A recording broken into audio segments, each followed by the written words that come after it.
disesuaikan. Oke, bismillahirrahmanirrahim. Baik, Bapak sekalian.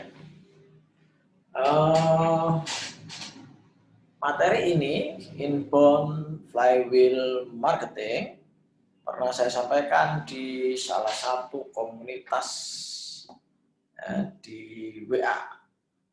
Waktu itu kita lagi sharing-sharing tentang pendekatan terbaru di dunia marketing, inbound flywheel marketing. Ya, inbound flywheel marketing. Baik, Bapak sekalian. Ya. Ada yang pernah dengar enggak ya? Inbound flywheel marketing. Coba di grup yang hadir, ada yang pernah tahu enggak ya?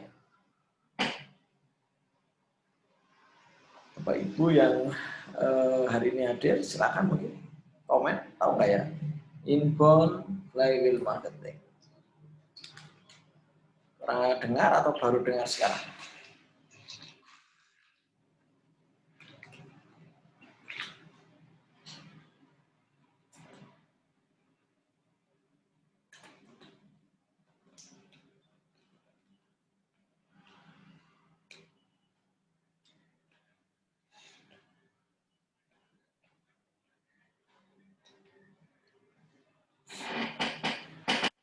Kalau Bu Raiti pernah dengar nggak inbound flywheel marketing? Atau Mas Kris? Atau Mbak Vida? Atau baru istilah ini?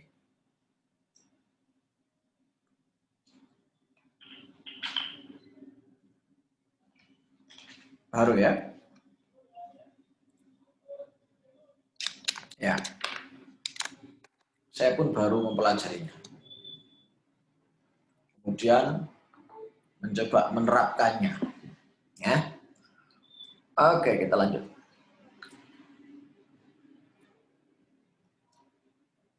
Nah, kalau Mas Kris ini tukang outbound, nah judulnya outbound namanya outbound marketing. Outbound marketing ini dinisbahkan ke pemasaran konvensional. Disebutkan outbound marketing ini terlalu mengganggu, cenderung mengganggu karena terlalu menjual dirinya. Tidak peduli apakah audiens menginginkannya atau tidak. Istilahnya terlalu show of force, terlalu menjajakan dirinya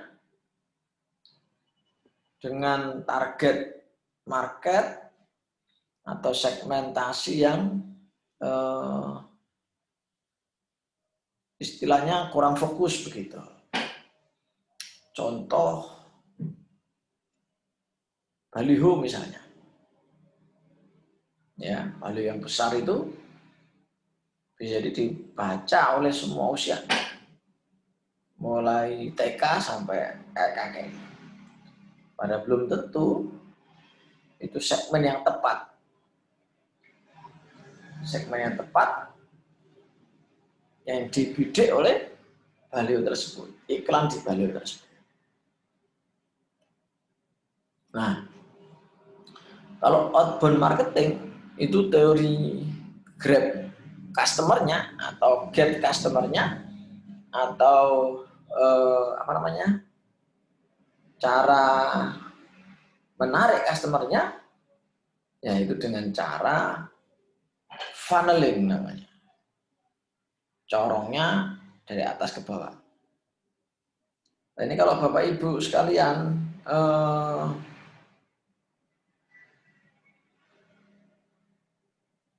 mengikuti materi-materi saya sebelumnya, tentunya akan paham bahwa semakin banyak kita dikenal orang, maka semakin besar rasio transaksinya. Nah, funneling ini pakai ilmu itu. Di mana orang dikumpulkan,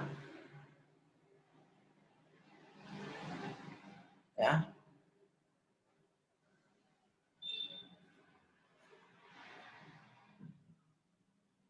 dalam jumlah yang besar, baik secara online ataupun offline, kemudian dipromosikan produk-produk yang dimiliki. Nah, ini ditemukan oleh Elias Ilmo 1898. Funneling, memperbanyak lead faktor, kemudian dikonversi menjadi customer. Nah, sahabat sekalian, Anda tentunya terganggu bukan ketika membaca artikel kemudian tiba-tiba muncul iklan, ketika membaca apa misalnya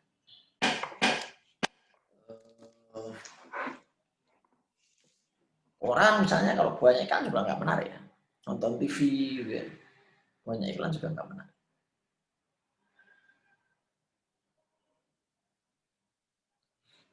Oke, nah ini contoh-contohnya outbound marketing, iklan di TV dan radio, telemarketing, iklan banner, papan iklan, iklan di surat kabar atau majalah, pop up. Nah, gitu.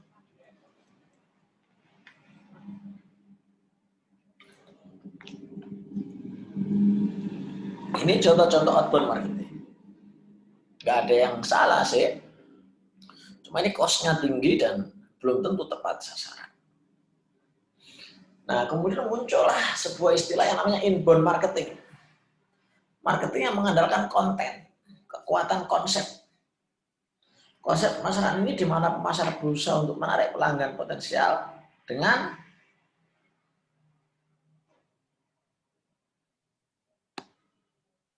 konten yang menarik. Jadi kontennya harus menarik untuk di-share. Kontennya harus menarik untuk kemudian mempengaruhi pembaca membeli apa yang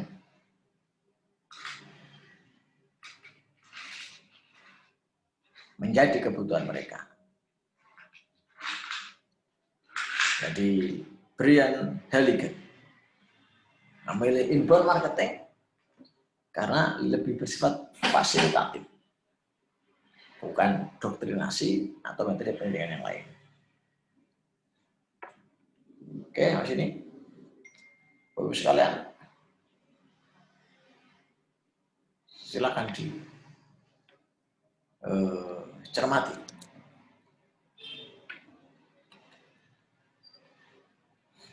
Ini contoh perbedaan antara outbound marketing dan inbound marketing. Jadi kalau inbound itu menarik membaca, kalau outbound itu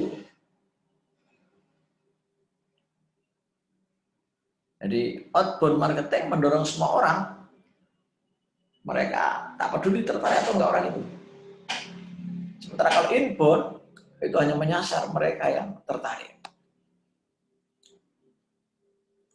Yang nggak tertarik, ngapain ditawari, itu harus capek-capek tangan.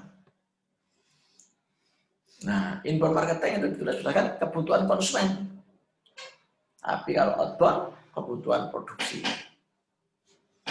Inbound lebih interaktif dan cair, outbound membosankan, hanya satu arah. Ini senamnya ya. Menarik pelanggan, kalau inbound, outbound mencari pelanggan. Merupakan bagian dari membaca konten, dapat mengganggu audiens saat membaca konten. Harus alami blog, media, newsletter, pencarian online, dan masing-masing. Oke. Seperti itu Bapak Ibu sekalian tentang perbedaan antara inbound dan outbound.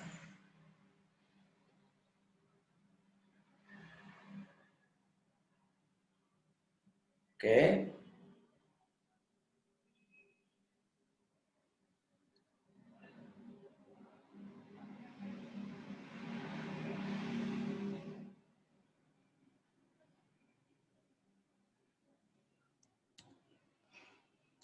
Nah, Bapak Ibu sekalian, ada pertanyaan yang menarik dari beberapa peserta waktu itu. Mana yang lebih efektif? Ternyata setelah diteliti oleh HubSpot, 71% perusahaan secara global lebih mengutamakan inbound marketing. Nah, inbound marketing memberikan ROI, return of investment, yang lebih baik dengan biaya yang lebih murah, 62% daripada outbound. Begitu teman-teman sejarahnya dan efektivitasnya.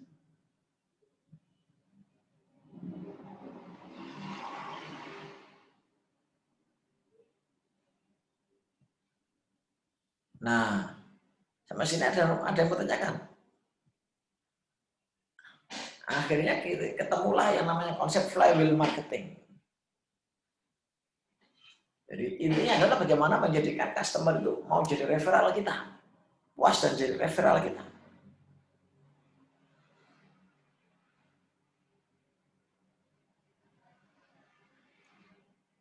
Nah, perbedaan antara funnel dan flywheel, nah, ya, gimmicknya dapat. Kalau funnel seperti ini, kalau flywheel itu lingkarannya begini. Ya, jadi kalau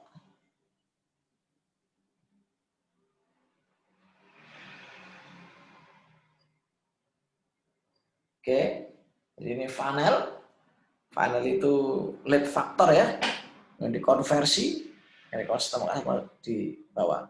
Kalau ini customer di tengah-tengah. Artinya apa?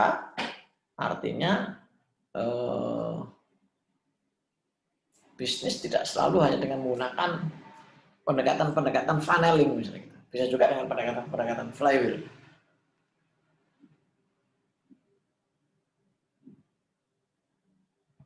Nah, Philip Kotler mengatakan every business is a service business. Does your service put a smile the customer face?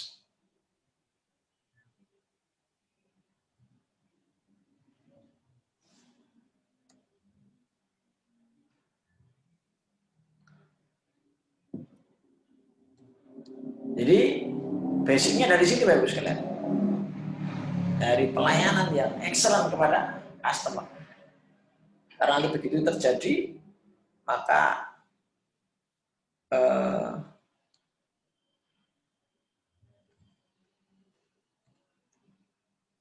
kita akan mendapatkan customer yang loyal luar biasa. Jadi inti dari flywheel adalah pelayanan yang menimbulkan efek wow.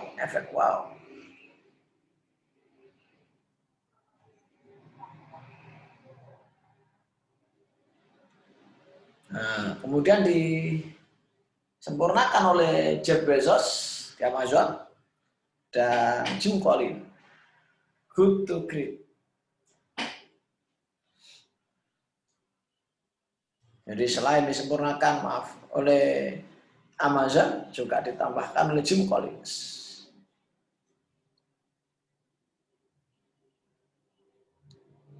Nah, inilah lingkaran besarnya dari flywheel marketing. Jadi ini customer yang ungu ini, maaf.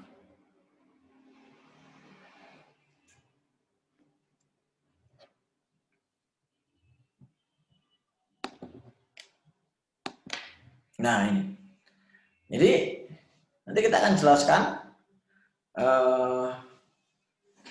filosofi dari lingkaran ini. Ya, filosofi dari lingkaran ini. Kalau yang ungu tengah itu haknya manajemen. Ya, bukan ungu itu ya, orange. Oke. Nah, customer adalah risal. Kalau Anda bisa membahagiakan orang-orang yang lain di rumah Anda, maka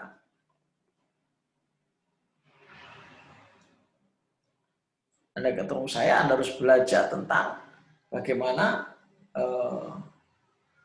customer bukan hanya menjadi objek, tapi juga menjadi subjek.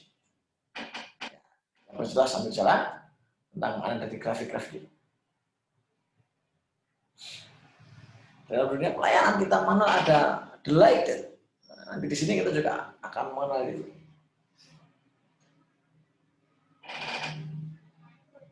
Kenapa kemudian kepuasan pada level desire atau unpredictable itu penting? Karena itulah yang harapannya bisa menjadikan wow dan bisa menjadikan mereka senang dengan bisnis kita sehingga mereka butuh apa-apa menghubungi kita. Nah, Bapak Ibu sekalian, kembali ke laptop.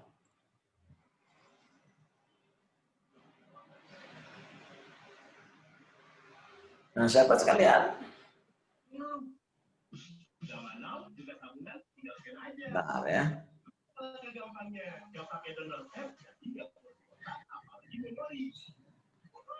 Jadi nobody cares how much you know until they know how much you care. Jadi mereka tidak peduli berapa kayanya Anda sebelum kekayaan Anda menolong mereka.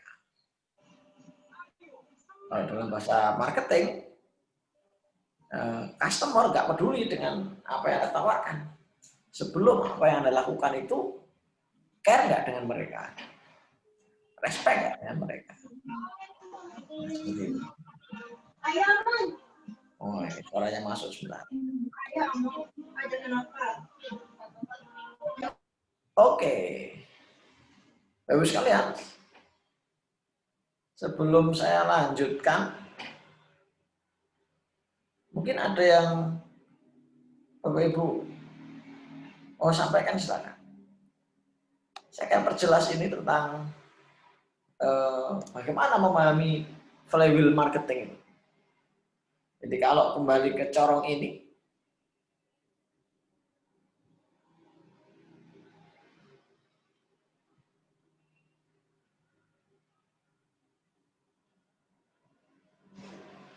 nah seperti ini teman-teman. Jadi lingkarannya adalah customer itu bagaimana mau menjadi referral kita. Harus disenangkan, harus dibikin puas, harus dibikin bahagia. Maka mereka akan bertumbuh, sekaligus,nya oke, secara keagamaan harapannya oke, kita tinggal yang di sehari-hari. Nah, kembali ke flywheel dan funnel. Masa lalu itu funnel, teman-teman sekalian, Bapak sekarang. Saya customer menjadi objek. Nah, kalau flywheel, customer menjadi subjek. Iya. Nanti kita akan bahas cold, warm, hot. Sebenarnya di flywheel juga ada. Nah, di flywheel juga ada. Nah, kembali ke grafik yang kita buat. Nah, jadi service, marketing, sales. Ya kan? Kemudian ini attract, engage, delight. Nah, ini prospek, customer, promoter, strengths. Nah, jadi customer di tengah-tengah ini dimuliakan, dihargai, sehingga kemudian muncul engage yang kuat, sehingga muncul delight yang kuat. Bagus sekalian. Sampai sini silakan kalau ada yang mau disampaikan dulu, baru nanti saya lanjutkan. Nah, nanti materinya ada di sini, Mas Kris, tentang karyawan hot, warm, atau cool.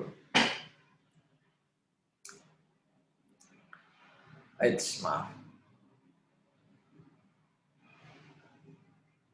Ibu sekalian,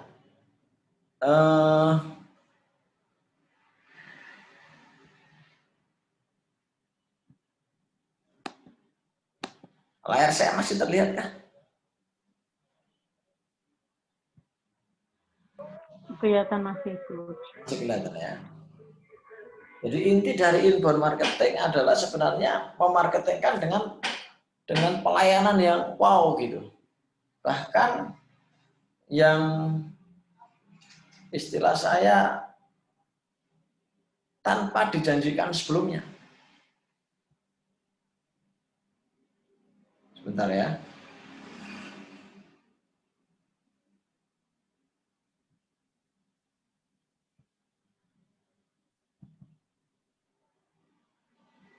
Jadi flywheel marketing itu lebih pada tataran bagaimana konsumen kita bikin puas sehingga kemudian mereka mau memasarkan produk kita, mau bekerja sama dengan kita, tanpa kita kemudian harus ngerjain mereka. Jadi di flywheel itu sebenarnya hanya pada bagaimana kita memperlakukan manusia sebagai manusia yang seutuhnya. Nah, bagaimana dengan marketing? Sama. Kita bicara flywheel marketing, pendekatannya adalah misalnya kayak Mas Kris itu undang outbound gratis, itu flywheel marketing. Tanpa berharap nanti harus closing ke saya. Atau siapa lagi di sini? Vida misalnya. Ya kan? Ngasih apa misalnya? Produknya gratis ke konsumen. Nah, itu contoh salah satu pendekatan flywheel. Jadi intinya konsumen dimanjakan. Jangan dibombardir terus dengan iklan karena mereka juga ada bosannya. Nah, itu yang menjadi kepedulian teman-teman netizen saat ini. Hari yang kerja nggak bisa kerja. Yes. Nah, tapi dari penjelasan saya tadi, bedanya apa kira-kira Bapak sekalian? Outbound sama inbound, coba ditulis di kolom komen coba. Outbound seperti apa, inbound seperti apa? Nah, silakan. Saya kasih kesempatan untuk kemudian mengulasnya.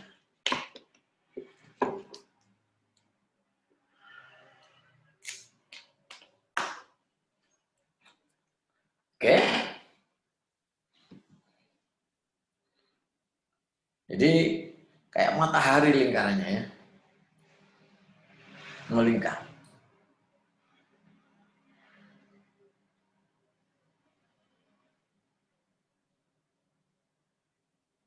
Nah, bedanya apa Pak? Flywheel marketing dengan funneling marketing. Nah, kalau funnel marketing tadi itu seperti yang saya bahas. Manusia dilihat sebagaimana benda. Nah, kalau mendekati manusia dengan penjualan flywheel marketing tentunya lebih powerful. Kenapa?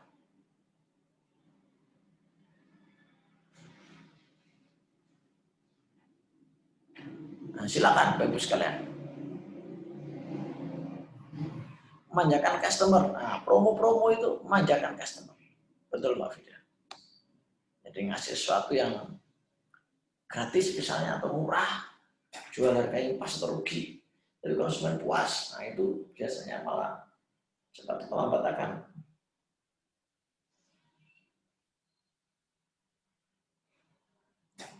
Oke, promo betul. Yang lain apa kira-kira? Flywheel menurut Bapak sekalian. Jadi temanya memuaskan konsumen. Misalnya konsumen bayarnya 1 juta, kita servis akan dia bayar 2 juta, misalnya begitu. Untuk promosi berapa persen? Beda-beda apa beda? Yang 10, 20, 30, 40, 50. Beda.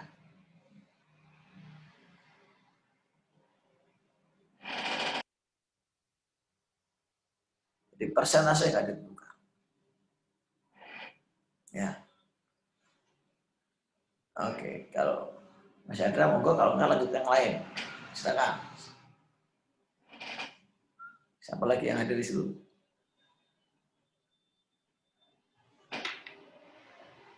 Belum ya?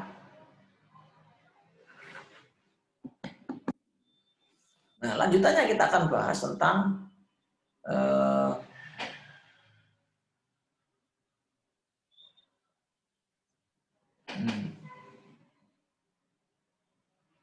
di biaya promosinya bebas ya Mas ya. Bebas.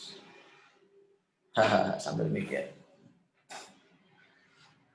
Kalau saya servis ke Toyota itu mesti disuruh naik ke atas. Di atas ada kopi, ada usus, ada